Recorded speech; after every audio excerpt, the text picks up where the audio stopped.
చాలామంది పేషెంట్స్ మమ్మల్ని అడిగే క్వశ్చన్ ఏంటంటే అసలు పక్షవాతం ఎందుకు వస్తుంది అని.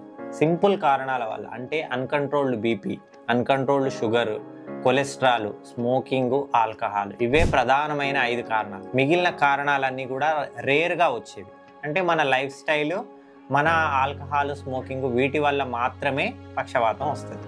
అంటే ఏం జరుగుతుంది అంటే మెదడుకు అందించే రక్తనాళాలు క్రమక్రమంగా బ్లాక్ అయిపోతాయి. మన కొలెస్ట్రాల్ పెరగడం వల్ల, బీపీ పెరగడం వల్ల, షుగర్ పెరగడం వల్ల. అంటే ఏంటంటే ఒక నార్మల్ రక్తనాళం ఈ విధంగా ఫుల్గా ఓపెన్ అయి ఉంటుంది.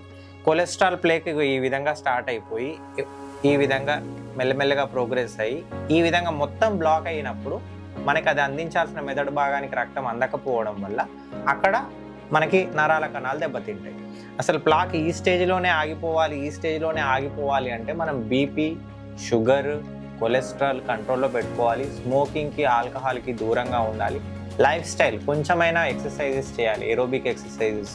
అంటే బాగా పెద్దగా జిమ్ములలో పడి చచ్చిపోయేదాకా చేయాల్సిన అవసరం లేదు. మామూలు ఎక్సర్సైజెస్, అంటే మన నుదుటి మీద, మన చంకలలో చెమట వచ్చేంత వరకు ఒక ఎక్సర్సైజ్ వారంలో కనీసం ప్రతిరోజు 45 నిమిషాలు, వారంలో 5 రోజులు చేయగలిగినా చాలు. అంతేగాని పడి జిమ్ల మీద పడి ఇవాళని హీరోని అయిపోతా అంటే హీరోలాగా పడిపోతారు, జీరోలాగా.